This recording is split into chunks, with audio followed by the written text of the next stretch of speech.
Okay, we should be live on Facebook. I'm just going to do a little check to verify that we are, in fact, live on Facebook. Good morning to anyone who is tuning in to watch this edition of Museums from Your Home. We'll get started here in a second. If you have any questions, feel free to leave comments in the comment section and we will try our best to answer them. All right, so it looks like we are live, so I guess we will go ahead and get started. Welcome to today's Museums from Your Home live stream presented by the University of Alabama Museums. My name is Rebecca Johnson and I am the Communication Specialist for UA Museums. And joining me today for a discussion about watersheds are Allie Sorlie, the Alabama Museum of Natural History's Education Outreach Coordinator, and Todd Hester, the Environmental Educator for the City of Tuscaloosa. Welcome, guys. Thank you. Well, while we are broadcasting, feel free to ask any questions to Allie and Todd in the comments. And remember, this is all live, so anything can happen. So just hang in there with us. If Facebook has any issues or we have any issues, Facebook and other websites are trying their best to meet the needs of very heavy online activity during this time. So now that we've gotten all that out of the way, Allie, what are we talking about today? Yeah, so we are going to have a conversation with Todd Hester, who you guys see right there. You guys probably remember Todd and have seen his face around the museum for quite a while. He recently started at the city, and so we're excited to be able to partner with him in his new job and his new digs. And we're going to talk today a little bit about water, because, you know, we've kind of been in our houses for a lot more than I think we're all used to, and maybe we're having time to sit and consider some of the systems and things that are happening in our house that we never really sat around and paid much attention to. And so we thought today would be a great opportunity to talk to the expert himself, the education specialist, or the environmental educator at the City of Tuscaloosa, about water and what's happening with our water in our houses and in our community. So what do you think, Todd? Sound okay? Sounds good to me. Yeah. Excellent. So what we're talking about today is going to be pretty Tuscaloosa centric. However, at the end, I think we'll kind of talk about if you're watching us and visiting us from a spot that is not in Tuscaloosa or the surrounding areas, some ways that you can find the information out that we're talking about your local area. But I don't know, do you want to just jump in, Todd? Yeah, jump in. So obviously now, you jump in. I've got a couple questions. You want to just go that way? Sure, let's do that. Okay. So I know that we've been staying in our house for a lot longer than usual. And I personally am hyper aware of some things that I never really took the time to be hyper aware of before. But I was thinking about it, I've been washing my hands a lot more lately. And the other day I was thinking, how does this water get to my house? And when I turn the faucet on, like, where is that water coming from? And it seems like you might be the person that could answer that for me. Absolutely. I can certainly answer that question. And obviously this is a unprecedented time for us, and people are doing the best they can, and the washing the hands is one of the best things we can do. And so I did notice, everybody had to make runs to the grocery store, and people were panic buying water, bottled water everywhere. And for me, it was almost an insult because even before I took the job of the city, I knew the good quality of water that the City of Tuscaloosa has for its citizens. And so for me, it was like, why are we panic buying water when we have such good quality water? All you gotta do is turn on the tap. And so that's where our story begins with the hand washing, where our water comes from. And for those of us in Tuscaloosa and the Tuscaloosa surrounding areas, our water comes from Lake Tuscaloosa. And a lot of us are very familiar with Lake Tuscaloosa, primarily for its recreation. So a great place to go boating, skiing, fishing, swimming. But what we're actually doing is boating, swimming, skiing, and fishing on our drinking water source. So if you've ever gone down New Watermelon Road, you'll cross the dam at Lake Tuscaloosa. And if you look, you'll see on the brick building just to the left, when you're crossing the dam, it says Lake Tuscaloosa on the top. That's actually the intake for the water treatment plant. And so there are 3 levels there, and that's where we pull the water from Lake Tuscaloosa. And the beautiful thing about Lake Tuscaloosa and why it's such a great drinking water reservoir is that it's a very long and skinny lake. And so as water comes in from North River into Lake Tuscaloosa, it has a very long time to settle out anything like sediment or things like that. It has a very long time to settle all of that out before it gets down to the dam or where the intake actually is. So even the raw water that we've got coming into the water treatment plant is good quality water from the get-go. And so that really helps us limit the amount of actual treatment that we have to do, actual chemicals we have to put in to get that stuff out. So when you have such a good product in the first place, it's much easier to treat, and you have a good, consistent, clean product all the way through. So have we always gotten our water from Lake Tuscaloosa in this area? We haven't always gotten our water from Lake Tuscaloosa. Initially, before Lake Tuscaloosa, we had Lake Nickel and Lake Harris, which are 2 older lakes. They were public drinking water for the city of Tuscaloosa in the 30s, 40s, and 50s. And that's when they really started to understand that Tuscaloosa was growing and we needed a larger water reservoir that could meet our current and future needs. And so that's how Lake Tuscaloosa came to be. And even before that, the city used the Black Warrior River as well in its early history. And so Lake Tuscaloosa hasn't always been our drinking water source, but we are extremely blessed to have it now because it is such a good raw water source. No, so it was built. When did you say it was built again? Lake Tuscaloosa? So construction on Lake Tuscaloosa was in the late 1960s. It filled up to full capacity in the early 70s. So it's been our drinking water source since the 70s. That's really kind of neat. I had no idea. And so you said it's fed by North River? It is. So the North River starts its journey way up in Fayette County near Berry, and it makes its way into Tuscaloosa County. And right there at the dam, that's where we dammed North River and created Lake Tuscaloosa Reservoir. Okay. So if you drive over the dam and you see like on the right-hand side, there looks like a giant fountain, for lack of a better word. What is that? So that is part of the discharge network. So we have the spillway, and if you drive over, the bridge there, you can see the spillway. And now with the rain we've had, we've got water coming over the spillway, and then you also have the discharge pipes at the bottom as well. And so those two functions, or those two, whatever I'm trying to say, those two elements help make the North River again flow into the Black Warrior River. So it's not just like where the dam is where North River ends. North River still connects to the Black Warrior River and is part of that larger watershed as well. And that's something I just, there's probably some questions when I say that. I was going to say, you just used a term that I don't know that we use very often, not in this way at least. What is watershed? Yeah, so a watershed is, even though it has water in the term, it's actually really more about the land around that water. So if you think of the North River, for example, all of the land where water drains into the North River is part of the North River watershed. And then I think we've got a graphic that we can throw up about a watershed. So there you can see a simple kind of little idealized version of a watershed. And so when the rain falls on the mountains around that little river, all that water will flow into that river, and eventually it'll flow into a lake or a bay or the ocean. And so that's just the standard definition of a watershed. And so within each small watershed is part of a larger watershed. So the North River watershed is itself part of the Black Warrior River watershed.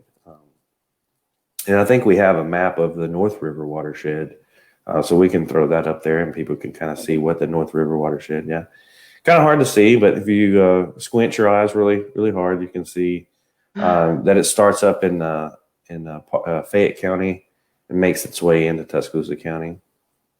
Okay. Go ahead. I was going to say, well, what's happening in Fayette County could potentially end up in like rainwater that's in Berry could eventually end up in Lake Tuscaloosa. Absolutely, and really, rainwater that falls in Berry, which nobody really thinks of Berry, Alabama. It's such a small place, but rainwater that falls in Berry ends up making its way into the northern Gulf of Mexico, as does most of the water. Well, actually, all of the water in Alabama ends up making its way to the northern Gulf of Mexico. And so, that's incredible. When we talk about watersheds, we're talking about the land that's around. You think if you've ever gone up Highway 43 north or 13 north, it's very rural up there, and so there are a lot of agriculture is a big industry there. Forestry is another big industry, and so those kinds of land uses make an impact in the water quality for North River specifically. So when you're talking about agriculture, you get agricultural runoff from fertilizers, from farming activity, from pesticides from farming activity, from manure from animal activity. For forestry, you get a lot of sedimentation, and sediment's just a fancy word for dirt. So when you cut trees down, I love fancy words. Yeah. So when you cut trees down, you alter the surface so that when it rains, there's nothing to stop that dirt from just running straight into the local river or watershed. And so those are all. Go ahead.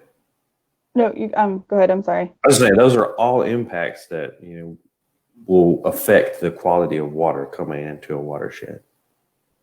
So I think that's important to make that distinction that watersheds, even though the name water features prominently in the name, it really is about the land use. I mean, the water is obviously a part of it, but the land use and how where the water, flows over before it gets into its common water source, like the river, the creek, or the lake, or whatever, is an important part of that definition. It looks like we have a question. Does Lake Tuscaloosa handle a lot of industrial water? It certainly does. Mercedes, that was one of the deciding factors for Mercedes to actually come build their plant here, was the quality of drinking water and raw water That's itself. Cool. So all the industry around Tuscaloosa is going to use Tuscaloosa water, Lake Tuscaloosa water. And so it is a very important economic resource for us in West Alabama, not just Tuscaloosa. I think there's one more question real quick. How does the lack of movement or alleged lack of movement affect our waterways, and is there less pollution? I think what Catherine's referring to is like in Italy, you saw the canals in Venice clear up. Okay. And carbon dioxide levels have kind of dipped a little bit since this pandemic has hit. But for the most part, here, Black Warrior River and North River, they're muddy southern rivers. So it doesn't matter if we have less transportation on our river waterways here. They're still going to look like chocolate milk when it rains. Still going to be natural. That's normal. Still going to be that nice black tea color when you cross the bridges here. But it does affect pollution levels. So the less travel we have on waterways, the less pollution gets into the water. So it does make an impact. However insignificant or small it is, it does make an impact. Can we go back to one quick thing that you had talked about that I'd love to talk a little bit more about? Is that okay? Sure. You talked about how North River Watershed that we are in here in Tuscaloosa, North River Watershed is a part of the Black Warrior Watershed, and then that is a part of another watershed. It sounds kind of like a nesting doll situation. Would you use that analogy too? Absolutely. So if you ever played with nesting dolls, or the Matryoshka dolls. They stack in each other nice and neatly. And so North River Watershed fits. If you see this image here, you can see the shaded area is the Black Warrior River Watershed. Oh, where the arrow's pointing to in the Alabama outline. Exactly. Okay. So the North River Watershed is just a small component of the Black Warrior River Watershed, which is multiple smaller watersheds that feed the Black Warrior River proper. And the Black Warrior River. So go ahead. I think if we go to the next slide, it might help what you're just about to say. Yeah. So there it is. There's the Black Warrior River Basin. So there you can see all the individual watersheds within the Black Warrior River Watershed Basin. And you can see its highlighted location there in the state of Alabama. This map was produced by the Black Warrior Riverkeeper. Of course, it's very important to them. But here you can see it very clearly. Tuscaloosa is part of the Black Warrior River Watershed, as is North River. And so what happens up in Northeast, Alabama, Walker County or Coleman County or Blount County, it does make its way to us here in Tuscaloosa. And so, when we used to do activities on watersheds, we would always ask questions that would make students think, why should I care? Why should it affect me, or how does it affect me? Well, it's because everybody, number one, is in a watershed. No matter where you are on the surface of the earth, you're in a watershed. And number two, that water flows downhill. So what you do is going to affect what happens downstream, and what people do upstream affects you at your location. So it's a very connected system, and people need to be aware of that. That kind of leads into one of my very favorite phrases. I even have a bumper sticker of it on the back of my car that says, "Love thy downstream neighbor." And I think that's exactly what you're talking about, because it makes sense. I mean, if we go back to our middle school geography lessons, remember the word tributaries? Remember how excited we were when we learned about the word tributaries? I don't know, you probably were more excited because you're a geographer. But, all of this water has to go it doesn't just seep into the ground and go away. It's got to flow other places. So North River flows into our lake, Tuscaloosa. Our lake spills over and flows over into Black Warrior. Where does it go after it gets done with the Black Warrior?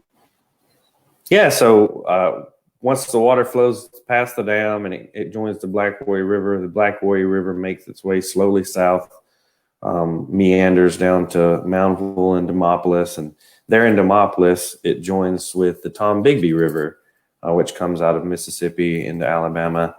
And they form the lower Tombigbee water basin there. And then it flows down further. And you have the Alabama River join the Tombigbee River. And then from there, it flows on further south into the Mobile-Tensas River Delta. And then eventually into Mobile Bay and into the northern Gulf of Mexico. So Can we go to the next slide real quick?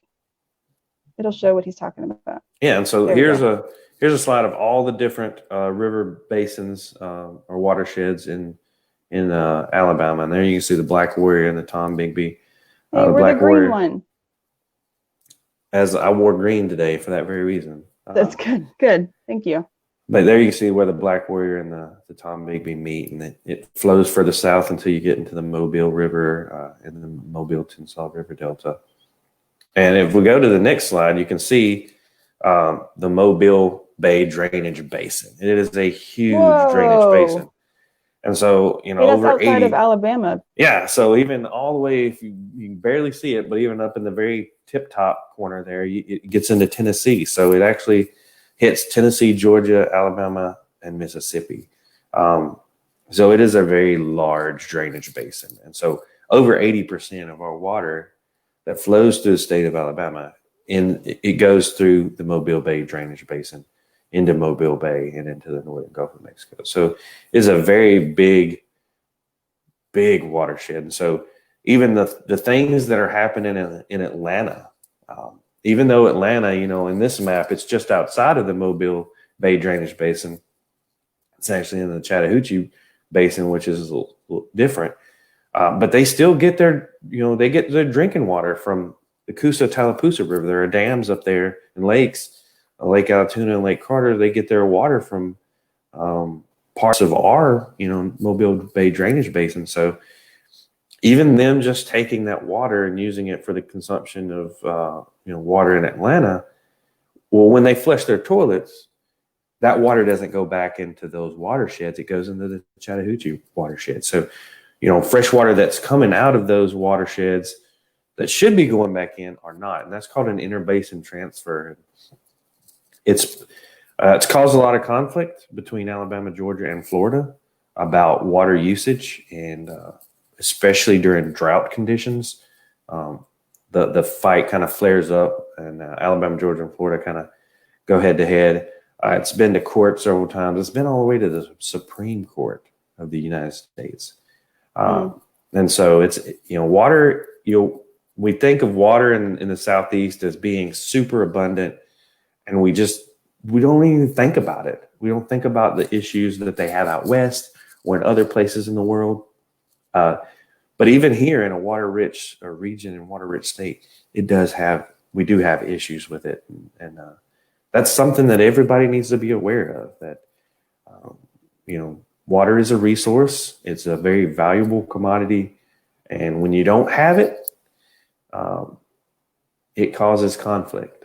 And so during times of drought, even here in the Southeast, it does cause conflict. And I just want to reiterate that the picture that we're looking at it does include the rivers and the creeks and the streams and things like that are part of the basin, but that big green shaded in blob area is really also all that land that's surrounding those water sources, right? Absolutely. That's what watersheds are. Okay. Anywhere that rain falls in that green shaded area, it's going to make its way into Mobile Bay. Okay. That could just be a really, if that raindrop fell in that tiny little blurb in Tennessee, that would be a really long float trip to the beach for it. It would. So imagine yourself being that little drop of water, and it would take you probably, I don't even know, I can't even guess how long it would take for that drop. You'd have to take off quite a few vacation days from work to get to the beach.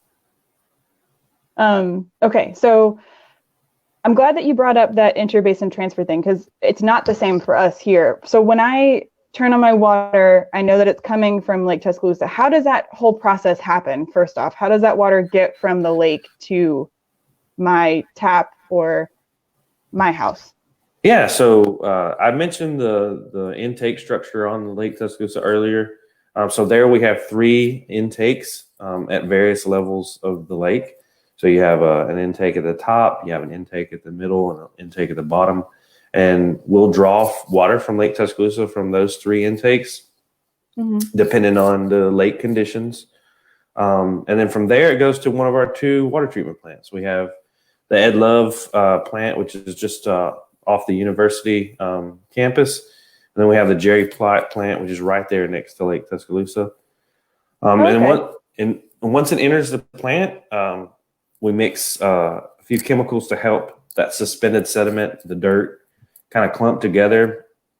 In this graphic, you see the rapid mix is where we add those chemicals, and it's alum and quicklime. And those chemicals mix together really quickly, and they start the flocculation process. That is the best word. Can we just pause for 1 second? Flocculation. Such a great word. Exactly. Almost as great as watershed, but not quite. Which is not a cinder block building where you keep bottles of water. That's not what a watershed is. What? I've been lied to. I demand a refund. But from the rapid mix, it moves into the flocculation basins. And over time, those clumps will gather together. And once they get heavy enough, they fall out into the bottom of those sedimentation tanks that we have at the water treatment plant. And there you can see the sedimentation. And it can just be, cool. All that sediment can be raked up, all that sedimentation can be raked out. And then from the sedimentation basins, it flows over our filtration devices. And we have 2 types of filtration systems, depending on which plant you're in. The Jerry Plott plant is a microfiltration system, so you don't see it. It's hidden from view because the water flows through these pipes, and in those pipes there are these little, I don't even know, Like these polymer microfilters, based right? microfilters. Yeah. Yeah, those like little strands of spaghetti, and the water flows through, and it has a very specific pore size in these strands, and that's what the pressure forces the water out, and anything that is in the water gets filtered out in those microfilters. And then the Ed Love plant is a traditional filtration basin. So you have garnet sand and anthracite coal beds. The water flows over, it gets filtered out traditional. That is a very old technology, but it's a very good technology. If it ain't broke, don't fix it. And that technology is well over 100 years. And so from there, you add the disinfectant. Chlorine is a disinfectant of choice to kill off anything that kind of gets through and make sure that it stays clean in the distribution system. And that's also the part where we add the fluoride for healthy chompers. Chompers. And then it goes out into the distribution system where when you turn on the tap, you've got good, clean, filtered water ready to use and brushing your teeth, drinking, taking a shower, washing clothes, washing dishes, you name it. So that's incredible. The big takeaways. I'm sorry. No, go ahead. I was saying the big takeaways is that we have a great water source here in Tuscaloosa, Lake Tuscaloosa. Provides good raw water. We really don't have to add a lot of things to treat it. And then there's always somebody 24 hours a day, 7 days a week, 365 days a year, be it an Alabama football game or a global pandemic. Somebody is going to be at that water treatment plant making sure we have good quality water heading out to our consumers. That's what I was thinking too. It sounds like the process, like I'm not just turning on my tap and getting water straight from the lake. It sounds like there's obviously a process to it, but a process that people are involved in, that they're there to make sure that we have clean and safe water. So thank you, people. Yep. Thanks for keeping us clean and safe. Everybody that's watching know that they're dedicated, very proud City of Tuscaloosa employees that are making sure that you guys get clean water, that you guys, your wastewater is being treated, that your garbage is being picked up. The public safety officers, both police and fire rescue, they're doing, every day they're going to work and making sure we have a safe community, and just hats off to those guys and women. We couldn't function without you. Okay, so after I use the water, I brush my teeth, it goes down a drain, right? So that water doesn't go back to where it came from. It doesn't get filtered out in the same place, right? Where does that water go? So once you've consumed your water, it goes to our wastewater treatment plant, the Hilliard-Fletcher wastewater treatment plant. And then where the water treatment process is a very chemistry-based process where you're adding chemicals. And here you can see some of the chemicals used during the water treatment process. Aluminum sulfate, calcium hydroxide. Those are the two that we add to get the flock together. You'll see some other chemicals and you think, that's not nice. So potassium permanganate, that kind of throws people off. We add potassium permanganate to help with their color.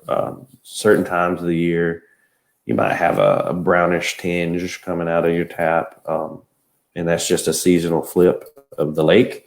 So we add potassium permanganate to kind of help with that discoloration process. Hydrofluoric acid, that's your fluoride. We add that to help with the teeth. Of course, chlorine is our disinfectant byproduct that we use, or disinfectant product that we use. And zinc phosphate is another thing that people might not recognize or figure out, but we add that at the very last stage, right there at the disinfection stage, because zinc phosphate helps coat the pipes in the distribution system. to cut down on corrosion. And it also helps with that coloration issue, because if you have corroded pipes, you got to turn on the water. It looks like chocolate milk coming out sometimes. And so that's where that zinc phosphate comes in. I think that would only be okay if it was actually chocolate milk, and if there was a way that we could rig that up. We've looked into research on that via Willy Wonka and the Chocolate Factory and Charlie and the Chocolate Factory, the Chocolate Augustus River. Gloop. So we're working on it. Okay, good. Unfortunately, thank you. I appreciate it. Yeah, unfortunately, that's not a priority right now on Mayor Maddox's list. So I understand. We'll get back to it. But those are the chemicals. I'm sorry. So those are the chemicals during the treatment process. But wrong one. On the wastewater side, it's a completely biological process. So instead of adding chemicals to treat the water, we let the natural bacterial wonderful world take care of all that. So when the raw wastewater comes in, the first thing is it's screened. It goes through these screens to get out any of the large particles and things that the bacteria and stuff can't treat before it goes into clarification basins. And so we put them in the clarifiers. There's primary clarifiers and secondary clarifiers. And that's where all the microbiological magic happens. I like to think of the wastewater treatment plant as the magic plant. So magic happens behind the scenes. You don't see it happening. And at the end of that process, the water flows through UV, disinfectant lights before it's discharged into the Black Warrior River, about 5 miles down south of town. And if any of our facilities, the public can do tours. So I always push people to do a tour of the wastewater treatment plant.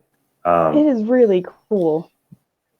It is super cool. It does smell. I'm not going to lie. Yeah. There is a smell associated with it. But so many people, I think, we know that our water is treated before we drink it, but we may not know the whole process after we flush it down the toilet. And when you see folks come out and do a tour of the wastewater treatment plant, and by the time they get done with the tour, you see how the raw water looks coming in, how the raw wastewater looks coming in, and you see what it looks like when we discharge it into the river. I mean, I hate to say it, it kind of sounds corny, but it's night and day. I mean, it goes from dark waste water to clear water. And so it's really incredible. Neat. And people, when they see that and they see the extreme contrast, because when you look at the water treatment process, the water looks pretty clear coming out of Lake Tuscaloosa in the first place. And so you don't really see a significant change in the color and clarity of water coming into the plant versus leaving the plant, but you do see a stark contrast, the wastewater treatment plant. And for a lot of people, that really floors people to see that stark contrast. So ours goes back into the same watershed, the same basin. I know we've been using the word basin a lot too. Can we use that interchangeably with the word watershed? Yeah, basin and watershed, completely interchangeable terms. Okay. So when it comes out of my tap, it's coming from Lake Tuscaloosa, and has gone through a filtration process. Filtration's a new way to say it, I guess. It's gone through a filtration process, and then finds its way to my house. And then after I use it, it goes down the drain and goes to whole nother system that cleans it before it puts it back in the Blackwater, or before it puts it into the Black Warrior River. But that's right. I was thinking about it. We've had so much rain. We had some rain last night too. That water isn't going down my drain. So what happens with the rainwater? That is an amazing question. And thank you for asking it. So our stormwater is not a part of our wastewater. It doesn't go into the sewer. So we have a separate sanitary sewer and stormwater system. And so our stormwater goes straight into the watershed. Huh. So for us in Tuscaloosa, it's a very important message to get out about, making sure that we're not littering, making sure that we're being responsible in our homes and our yards. I know it's gardening season and people love their gardens to look good. And so we put, pesticides and fertilizers on our gardens out in the yard. We put pesticides and fertilizers on our lawn itself. Well, if you would have done that, 2 days ago, these rains came and they're going to wash it straight off. So it goes straight into the stormwater system. And those fertilizers and pesticides are going to cause, impacts in the greater Black Warrior watershed. And so that's something we try to stress to the public, to be mindful of that. Litter, when you throw litter out on the side of the road, you think it's harmless. We've got litter crews that are dedicated in environmental services. They go out every day, they clean our streets, pick up litter for us. But anything that they don't get and it rains, it washes into our lakes and rivers and streams. So it does have a very big impact on a pollution standpoint. And so that's something to be mindful of. And I know during this social isolation time, getting out and doing things, going on walks in your neighborhood is big. Everybody's doing a big push for that, to get out and just get some air and enjoy nature. And that is amazing therapeutic aid. And while you're out, just grab you a bag. And if you see litter on the side of the road in your neighborhood, go ahead and pick it up. Bring it back home and throw it in the garbage bin. And our guys in environmental services are more than happy to come around and pick it up in the garbage truck. So we can keep it off the streets. We can keep it out of our stormwater system. We can keep it out of our rivers, lakes, and streams. And it helps mitigate some of that those issues that we have. And I imagine, because again, that love thy downstream neighbor thing that I talked about, when the stormwater, goes into the river, I know that other communities downriver use Black Warrior River water for their communities. And so not only does it affect it could affect people that are, further downstream from us, but I'm assuming it also has an impact on the ecosystems, like the plants and animals that are in and around the river system. Is that right too? Am I thinking the right way? Absolutely. When we're talking about drinking water, we always think of it in terms of human consumption.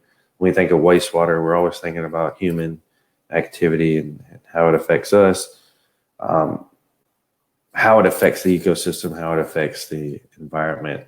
There's always a secondary thought. And so, those are all things that environmental educators want people to think about. We want you to think about not just how it impacts you, but how it impacts other people, how it impacts the ecosystem itself, how it impacts the environment itself. Because when you know better, you do better. And so that's what environmental educators around the world are trying to do, is educate people so that when they know better, they do better. So do you have any suggestions for people who do want to put fertilizer down for their garden? Is there a time that's best for them to do that, or a process that's best for them to do that, where they get to help to mitigate some of these things that you could talk about, or maybe minimize the impact? Yeah, absolutely. So if you do have to put fertilizer down, try to look for all natural options. If you do buy store-bought fertilizer, you want to look at the weather forecast. You want to apply it either well before a rain or after a rain, so that it does have time to infiltrate into the ground and really make the impact. Same with pesticides.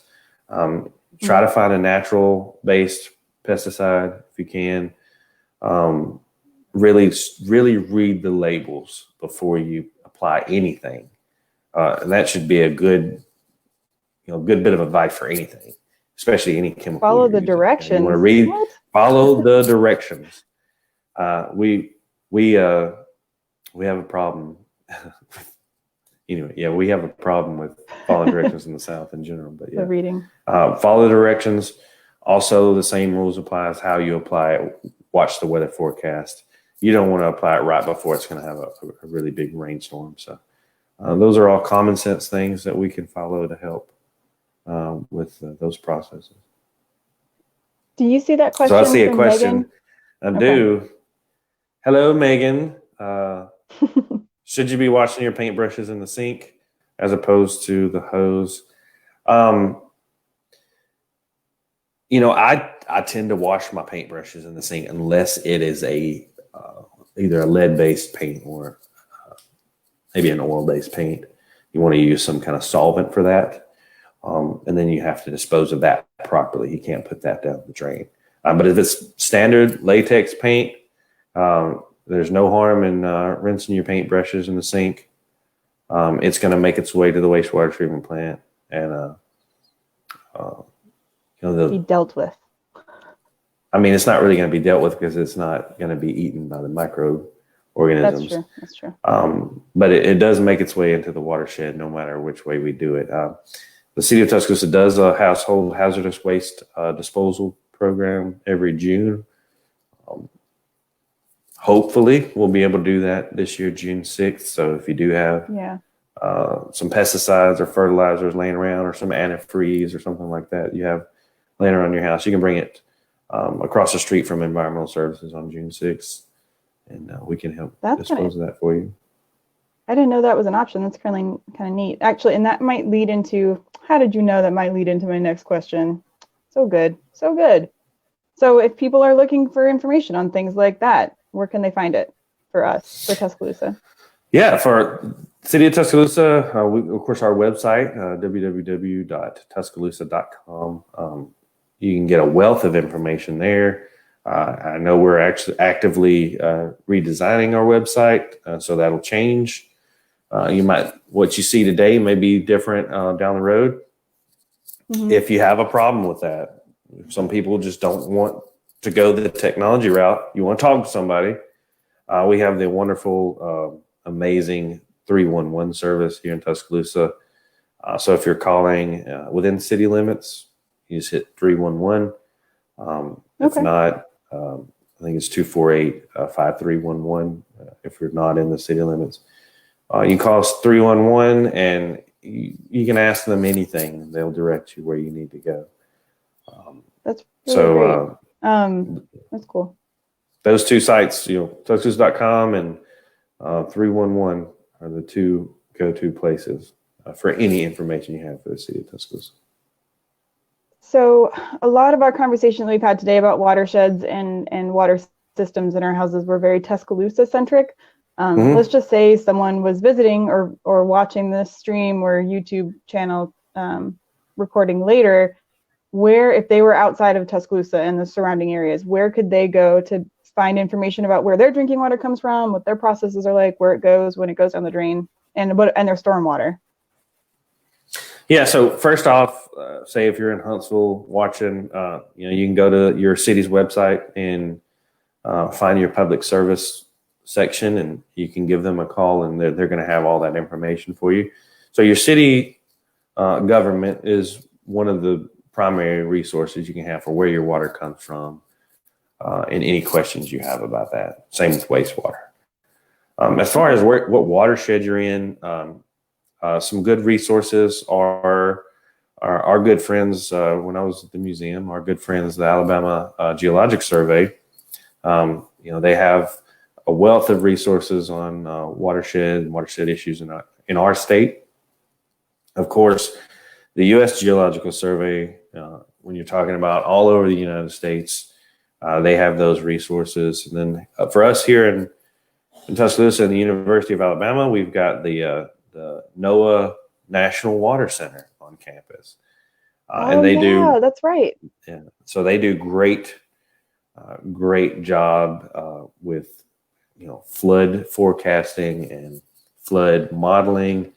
But they deal exclusively in watersheds all across the country. And so those are all good watershed resources, I guess. Do you see that question from Catherine? Were watersheds altered in any way when the locks and dam system was put in the 1870s? Absolutely. Absolutely. As a matter of fact, one of my That'd be like a favorite whole quiz thing. one of my favorite quiz questions to give of any time is the damming of what river caused the greatest aquatic mass extinction event in North American history. And I always stump people because they think Mississippi, the Colorado, they're thinking those big rivers. But it was actually the Coosa River here in Alabama. The Coosa River has been dammed 7 times, and it caused the greatest aquatic mass extinction event in North American history. And what's crazier is the fact that the Coosa River still today is so incredibly biodiverse. So when you think how incredibly biodiverse it is today versus the mass extinction of all the aquatic species during the damming period of the Coosa River, how incredibly biodiverse it would be if there were no dams in the Coosa River. So damming, anytime you put a dam on a river, it's going to affect the ecosystem drastically. And it's going to affect the watershed. Isn't that why we have lost so many mollusks? Because any pesticides on land used in the area of green all end up in that. Absolutely. Kendra's exactly right. Most aquatic species loss that we have is going to be due to not just pesticides, but sedimentation. And we think dirt, how can dirt, cause such a problem for these, the life in the watersheds? But if you think of it, a lot of these insects start their life cycle in the water, and dragonfly larvae, for example, to the abbots there. I know they're dragonfly livers, but dragonfly larvae live up to certain species can live up to 7 years underwater, and they're bugs. They don't move around a lot, so if you get a lot of sediment, a lot of runoff coming into a watershed, when it settles out, it suffocates all of those bugs, snails, mussels, everything. And so they can't escape that pollution event. So it causes a big impact on the aquatic macroinvertebrates, the bugs that live in the water. And that is the bottom of the food chain. So it ripples up. And I guess that makes sense too, because, sorry. So say Stuart's one of our good friends of the Geological Survey, and he's done a lot of great work all over Alabama with the Ecosystems Investigation Program. So he is the man that knows, and he's telling us an entire genus of snails disappeared when the Coosa was dammed. It's like whole entire genus has disappeared. It's crazy. It sounds like it's a tough balance to strike sometime. Needing to dam rivers for our use, for human use and growth, but also considering the environmental factors that happen. Sounds like none of those decisions are come on lightly. Hopefully. Yeah, absolutely. And those are difficult conversations, but they have to be had. We do get a benefit from dams with hydropower. In my personal opinion, we shouldn't build a dam unless it has a generating capacity built into it. Because if you're going to do it, at least get something, positive out of it. Right. I think we've had an amazing conversation. Some of the takeaways that I have from this one is that much to my confusion, hang on, I'm sorry, I have to plug in my phone. Much to my confusion, a watershed is not a building full of bottles of water, and I feel like I was bamboozled, and I'm not happy about that. I hate to break it to you, but no, it's not. Man. And that a watershed, while it does have a lot to do with the water and the water sources, it really has a lot to do around this area. I personally think that I might be considering what's in my neighborhood a little differently, maybe paying more attention to how we use the land, what water sources are close to me. That map that you showed with all the different water basins on it, if people can identify where they are and then sort of an opportunity you to use your local rivers or lakes. Might be an interesting thing. Oh no. Absolutely, and you're skipping a little bit, but we can still hear you pretty good. But yeah, that's a great map to start off with, so you can know.